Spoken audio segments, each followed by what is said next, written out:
opposition leaders have clashed with police over planned political events with security agencies, citing the failure of the political parties to follow the provisions of the Public Order Management Act. The act was passed to provide for the duties and responsibilities of the police, organizers and participants in relation to public meetings. However, the opposition politicians have always accused police of misinterpreting and misusing the Public Order Management Act.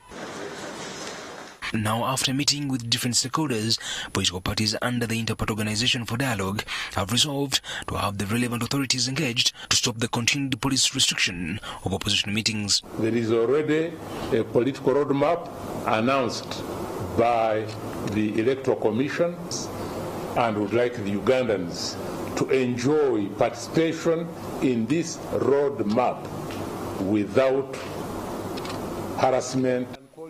On behalf of IPOD, Prime Minister Ruhakana Rugunda has urged the opposition and all security agencies to work together to ensure peaceful political meetings. We have all urged the political parties and the government agencies to ensure that we have a peaceful environment and hold peaceful meetings and meetings without clashes. The Inspector General of Police Martin Okoth-Ochola was expected in today's meeting, but he did not turn up. However, the Internal Affairs Minister Jeje Odong pledged on behalf of all security agencies to respect the IPOD resolutions. We may not be perfectly agreed, but there is a general consensus in the direction things must be done. And this is what the Honorable Prime Minister, plus the Chairman of the Secretary Generals, told you that we have agreed in this manner, and that is how we are going to move. Most important thing that we pick out of these meetings today is we want to see if the moratorium that has been declared by the Prime Minister is observed. First, parties should mobilize, should recruit, should do their meetings, and we have agreed that the law should be followed the way it is for now. And we want to see if that will be followed. However, some opposition members who were part of the meeting expressed concern that the resolution would not be respected. We take it that this IPOD is taken seriously, and the test of that seriousness will be on how serious they take the outcome of what we've discussed. So this time, if they don't take action, we as FDC, we shall take our own way. It remains to be seen whether police and other security agencies will respect the Interparty Organization for Dialogue resolutions. Ivan Chimuchigozi, NTV. Yes, so now you are in the know and in studios to just break that down and get to understand what this means, especially in the coming days that, the political space is going to get heated up, of course, as we count down to 2021 general elections. We are joined by Mr. Siraj Chifampa. He is a political analyst right here in the country. Welcome to the show. Thank you so much for having me. You're welcome. This story, I'm sure you saw it yesterday. Yes. You've been following through the turn of events, yes. The opposition, members of parliament and opposition, pretty much candidates being blocked from holding public meetings, pretty much. So do you think this, the articulations of Dr. Ruhakana Rugunda are something that we can stand with and say that maybe perhaps things are going to change? Thank you so much, Mara. First of all, good morning to our viewers. But before I answer that question, I just want to take you back. After an election, President Museveni the next day begins the campaign, hits the campaign trail. And since he's the president, they will not allow any other person to campaign. For him, his rallies will go on because he's the fountain of honor. The other day he was in Toro. Is it in Toro? Toro? The other West Nile. Toro in this side of Kabarole, whatever. Yes. He campaigned and held a very huge rally. Just a few days, FDC, flag bearer and the entire leadership were arrested. I can use the word arrested because they were blocked from coming out of the offices, which are officially known as party officials in Najana Nkombi. Kyagulanyi's music shows, we've been here and talking about them, have been stopped and blocked. President Museveni, as an individual, will not allow any other person to campaign, not until he feels that he has campaigned enough for others to begin campaigning. With regard to the meeting that was held at the Prime Minister's office, I think it's not the first time that the Prime Minister is holding similar meetings. We've seen these meetings. I remember even the Minister for Internal Affairs, Honorable General Jeje Odong, who has spoken that we might not entirely agree, but we respect the decisions of the Prime Minister's meeting on IPOD. I remember he's the very person who stood in Parliament, on the floor of Parliament, and said that government has okayed the music shows for Honorable Chagulanyi Ssentamu, but did they go on even after okaying them? So what I think, these are political issues where the president has gotten the interest in them, and I don't think that they will allow people to go on freely and begin campaigning or talking, reaching out to the public. I don't think so. So what do you read into this meeting? If you believe that this is an occurrence that keeps happening, you have this meeting, you agree on something, and it doesn't take place. Two questions. Are we being fooled here? Because I can't keep meeting Mala and agreeing on things and they're not happening, and I keep meeting her. So here they are in another meeting, and even hours before, actually right after that meeting, you already have opposition leaders who are threatening to take action if it is not being followed. It looks like if me and you meet and we talk about a way forward, and before we leave this room, the first person that meets you or me, and the response you have to say is what the Honorable Nandala Mafabi had to say, that says a lot. It says that we have been on a round table, spending all this time talking, but deep down, I know it's not going to happen, so I just came just to have a talk, and then after that, I know it's going to happen, and then I'm going to go back to whatever it is I was doing. So what do we read into this meeting? What do we read into? Let me tell you this. First of all, politics is like that. You should always have two faces. A face that is dialoguing, that is calling people to the table to negotiate, and the other face that is coercive, the police, the army, and whatever. You understand? So as the military and the police are blocking opposition members, the Prime Minister should always be calling people to come and sit and negotiate. That is what is always done world over, and this is what I read out of this. Now, the Prime Minister invites these people and convinces them that as government we do not support that. The other day the President came out and said that those who smashed Bobi Wine's car were wrong and action has to be taken against them. Correct. But I'm telling you, the President was very much aware of what was happening. So these are the two faces that government has always to have. That the Prime Minister will always be calling you, that we're negotiating. Now the next day, when they are blocked, the process of even calling them on a round table to sit will take months. You understand? So that means that government is buying more time for it to continue with these actions, to convince the public that no, as much as they are saying that we are so handy and rude to them, but we're always sitting down with them and negotiating and seeing, forging way forward together. But I'm telling you, the truth of the matter is, what I'm seeing from this, they are not going to be allowed. Just imagine of a situation that Bobi Wine, who is not represented in the IPOD, because IPOD is represented by only parties that have got members in Parliament. Correct. Now, Bobi Wine is an independent. Do you envisage of a situation that the next day he will say that I'm going to Mutamala, or I'm going to West Nile, or I'm going somewhere to hold a rally, and he will be left freely? Do you envisage of a situation where Colonel Dr. Kizza Besigye will say that as we are launching the people's assemblies countrywide, the next day we are going to be somewhere in Soroti or somewhere, and the police will let him do that because they sat with the Prime Minister somewhere in the Prime Minister's office and they agreed that their rallies should be okayed? This can't happen, because I know of the fact that the President is aware that he has to be campaigning as early as possible, that the few months, those are the 4 months, because 120 days that they are giving out as per the Electoral Commission, will not be enough for them to traverse the 130 districts that we have today. So this is what is going to happen. Just help us connect the dots, because someone would say that, okay, fine, yes, just a few days ago we saw the President coming out to condemn the act of, Chagulanyi's car being, stoned. That is one.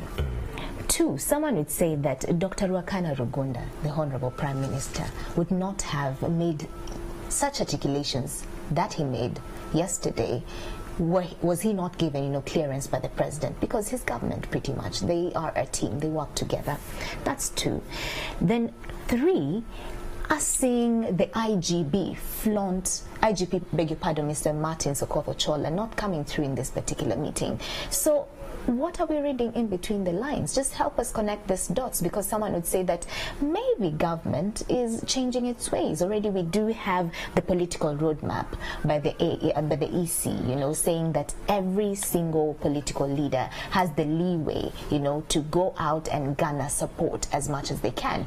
So what are you reading in between the lines? All of this, the IGP, Dr. Ruakana Rugunda, the president, they are pretty much a representation of government.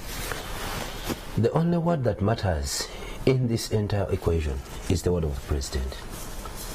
I attended the IPOD summit in Munyonyo a few months back. Looking into his eyes, the president said, we will not allow you to go on with the early electioneering. That's what he said. Many issues were raised in that IPOD summit. Blocking opposition members of opposition political parties from holding rallies and talking to the public. And the president said that we know some of you go there to incite the public. And we are aware, we have our people there who give us information. So the fact that the president himself does not want any other bull in the corral, does not want any other person to be campaigning at the same time when he's campaigning, I can guarantee you the Prime Minister will come out with all those statements. But like I've given you an example, that the Minister of Internal Affairs stood on the floor of Parliament and said, Honorable Bobby Kyagulanyi Ssentamu, please balance the boat. As you're staging your musical shows, avoid political statements in them. Bobby Wine said it's okay. The next day, they advertise on the radios and on TV and the print media that they are going to be in Busabala. Did the shows happen? They did not happen. But what I see, that IPOD is trying to give time to the government to always sanitize its illegal actions. That when the international community is coming out to criticize the actions of government, they always say, but we sit and agree. The other day the Prime Minister was with them. It does not matter whether the IGP was there, whether the Army Commander was there, but what I tell you, they are not going to allow opposition political parties, they are not going to allow opposition members to go on freely to campaign, to go off on freely to recruit, to go on freely to mobilize their members. They will not allow. So what you're saying is that yesterday's meeting was just but a symbol of the political games that are normally played? Because someone would say that Dr. Ruakana Rugunda pretty much reports to the president, so he cannot articulate things that are not in line with what the president stands for or believes in. I'm telling you, the president is very much aware of what is going on. Even if he does not come in that meeting, he will be briefed of what transpired in the meeting. But the truth of the matter is, like I told you, the government will always have two faces. Honorable Ruakana Rugunda, what do you expect of him? Even because when you follow the history of prime ministers that have been here, they have been very gentle, very diplomatic. You saw the right Honorable Amabambabans, they were how he used to speak. But actually, a soft-spoken person, when he says every word, he means it. You see the right Honorable Ruakana Rugunda, the Prime Minister, very soft-spoken, a gentleman. That's what he will tell you. He won't tell you that we are going to block you, but we can only wait. The next day, Honorable the Dr. Kizza Besigye will move out. You will see the police. You understand? The next day, Bobby Wine will move out. You will see the police. The next day, DP will hold a reunion or whatever kind of meeting. You will see police and the army. See the military deployment elsewhere around the city. The LDUs. Now the government is saying that, look at this contradiction. The other day we read in the newspapers that 12 commanders have been deployed to command at the levels of colonels and whatever ranks, to command the districts of Mukono, Mpigi, Mukono, Wakiso, Kampala. where they think that there is going to be chaos and whatever uprisings. So you're deploying commanders to make sure that people do not rise up. The next day you're saying that we've agreed that political parties should freely go out and begin talking to their people. That is a contradiction, because the LDUs they claim are all over beating up people. Very bad images are coming out of the LDUs and the military, taking people's monies and many other things. So I'm telling you, this is this is just mere cosmetic. That they are sugarcoating something, but they are not going to allow them the next day to go and reach out to the public. Mr. Chifapa, yes, two things here. One, the opposition. Are you being simply stubborn? Because the president has told you, you saw it right in his eyes when he said early electioneering is not going to be allowed. Not so. It has been very clear that early campaigns for the opposition is not going to happen. Yes, well, the Fountain of Honor has the advantage over you. You have to accept that. But you still go ahead and push for something that the president has clearly said, I won't let you do. Yes, the prime minister can come up and be the prime minister, the humble man he is. The president has told you the truth of what is going to happen. The opposition, you keep insisting. So is this a case of, well, we know we're not going to be allowed to do this, but let's go ahead and do it so that the public out there can see that we are being squeezed in a corner? The president is not the law. The Constitution allows for freedoms of assembly. People can assemble at any given moment, provided they are within the ambits of the law. If we set precedents that the president has said this, and we also follow that the president has decided this, we'll be giving extra judicial powers to the president that are not given to him within the Constitution of Uganda. Secondly, we'll be setting precedent that even future leaders that will come will emulate him, that he used to say, you won't go, much as the Constitution says otherwise. So it is not saying that we need to show to the public that we're being squeezed in a corner somewhere, but rather, if the Constitution says that people have got freedoms of assembly, then be it. Why don't they go and talk to their people? This is a general consensus from the IPOD that you are going to follow the roadmap of 2021. In that roadmap, you are not allowed to have early electioneering. Now, what you have agreed. Now, who says that this is early electioneering? Besides, apart from the president, it should be the Electoral Commission that determines that this is either electioneering or not, but not the president coming out to say, because he does not speak for the Electoral Commission. And even Electoral Commission has a right even to bar some people from involving themselves in politics if they do that electioneering. So it is not the government, it's not the NRM. You know, when you're all players in the field of on the field of play, you do not dictate the terms of the game. You understand? NRM is part of the players in the field. Now the referee should be the Electoral Commission. So is this a weakness from the referee? No, you know, because you said the Electoral Commission should be the one barring you from this. I've always been saying this time and again, that the overstaying of a president in power affects all institutions of government. Institutions will not come out to speak because they fear the big man who appointed them, who can fire them at any given moment. They always say that he who pays the piper always determines the tune. So it's not the weakness, but they are also handcuffed and they cannot say anything. Are you saying that's the reason as to why the IGP, Mr. Martin Sokoto-Chola, flaunted, actually didn't turn up during yesterday's meeting? Because he was summoned and they, apparently he was given, you know, an earlier notification about this particular meeting, but he didn't turn up. He's not and the members of parliament actually, and the members of the IPOD really wanted to know, when the IGP passes a directive to stop, you know, a public gathering, they wanted to know, where does he get these directives from? Where does he draw his power from? So in your view, what would you say with regards to this? The IGP will not show up if at all he's going to be asked questions that he has no answer. How come he has no answer? One, just straight questions like when you decide to block this gathering, where are you getting these orders from? Because when you ask the IGP where he derives the powers of blocking opposition gatherings and whatever, he will not answer. One thing he will tell you, that orders are coming from above. I have orders and instructions not to allow that. You've always been seeing police officers when they're blocking. They say that we received the notifications, you wrote to us, the letters are there. Correct. But we have orders from above that, sir, you're not going to hold a rally here, you're not going to hold a stage, a music show, or whatever. In other words, it's the issue of orders coming from above. So the IGP has no answers, I'm telling you. They are very much aware that what they're doing is unconstitutional and illegal. We've been here and discussed the POMA several times, and lawyers have interpreted it. Even today they are saying that they are going in IPOD to see whether they can revise or revisit the POMA. It's not about the law.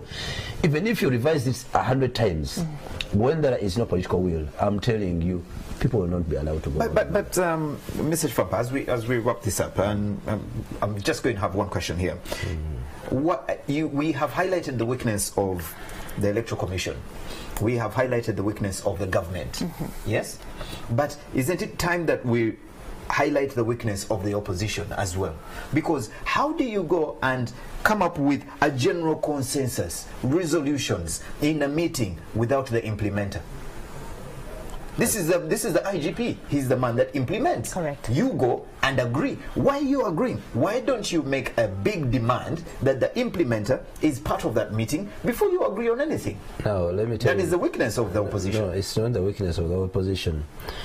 Now, the Prime Minister is the head of business on the side of government. The IGP is under the Minister of Internal Affairs. Correct. He receives orders and reports to the Minister of Internal Affairs. Now the big man is the Prime Minister, who will instruct any minister he feels like that this is what we've agreed upon. You understand? And the Prime Minister is supposed to obey, or rather the minister is supposed to obey. Now you see the General Jojo Odong, he has received instructions from the Prime Minister. The ideal situation should be that he also goes down to his juniors and tells them that this is what was agreed upon, so this is what is supposed to be implemented. But I'm telling you, not until the president feels that he has canvassed the entire country. These several meetings will converge, they'll agree on several issues. They will even fake other members of the security organization, like the police, the army, and others, being staged in courts of whatever, the military, whatever, that you made a mistake, why do you block this one? But when it is actually games that are being played here to block opposition members. Okay, let's close that chapter. But before we let you go, we want you to have your say on a story that is trending now. It's the talk of town. Right. We're talking about taxpayers to foot MPs' internet OTT tax bills. And when you go to the Daily Monitor today, they have MPs' packs. 2 million Uganda shillings for their iPads, and the ones we saw them trying to flip like that. 60 million Uganda shillings for the funeral, pass. 25 million Uganda shillings consolidated pay, that is the monthly pay, pass. 10,000 Uganda shillings for meals per day. 50,000 Uganda shillings allowance for committee sittings. 50,000 Uganda shillings per house sitting. 9 million Uganda shillings for social security. 1 million monthly town running allowances, and now OTT. Now, let me tell you this. The Parliament of Uganda is not there to legislate for Ugandans, that I can guarantee you. Wow. Most of the people that go to that parliament are going there to cut deals, to see how much money are they earning. I'm telling you, the parliament is being run like a business. In a business setting, someone will always try to maximize profits where you are, that earning arm, where money is flowing into your pocket, and maximize minimize expenses to see that you don't spend. Just imagine 200 shillings per day.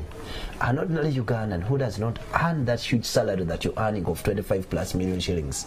You understand? Correct. You have a car, you have fuel allowances, you have several allowances, all paid to you on time. When some people can even take months without being paid, but they pay this tax. Now a member of parliament who is earning that huge money does not want even to part with the 6,000 shillings, with the whatever, the 200 shillings a day. It's a shame, by the way. So who will save us as we come to a close? Who will save us? It seems like the people no longer have a voice. Oh, I told some colleagues some time back that when you go to that ballot paper and tick for someone, get to know that you're surrendering your powers, you're surrendering some of your rights to that person. If you vote out of excitement, these are the results that you should expect. Not until Ugandans wake up and know their rights in the Constitution. What amazes me is that majority of the members of parliament that are holding those iPads are either playing cards on them. You saw there was a picture that was training that people were holding and the cameras were up. People are in parliament, there is a plenary that is going on, and they're playing cards on whatever, on the iPads. Wow. But this is taxpayers' money that is being spent to see that those iPads are there. So that reports can be always produced on the iPads, not to give them hard copies or whatever. Right. But anyway, that's the country that we're living in. Not until we have a change. This is what I say.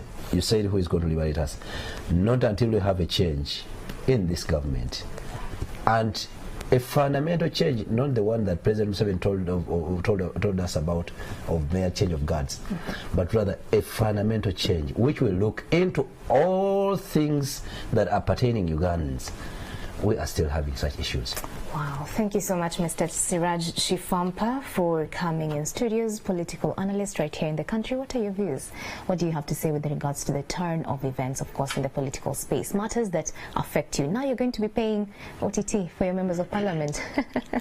All right, keep your views coming. The hashtag is morning at NTV. We're taking a short commercial break. Don't move a muscle. We'll be back.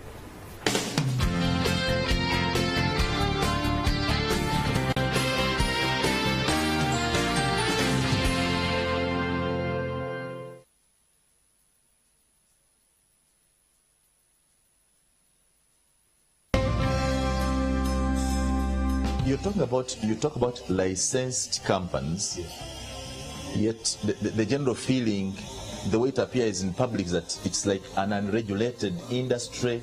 Is this industry regulated?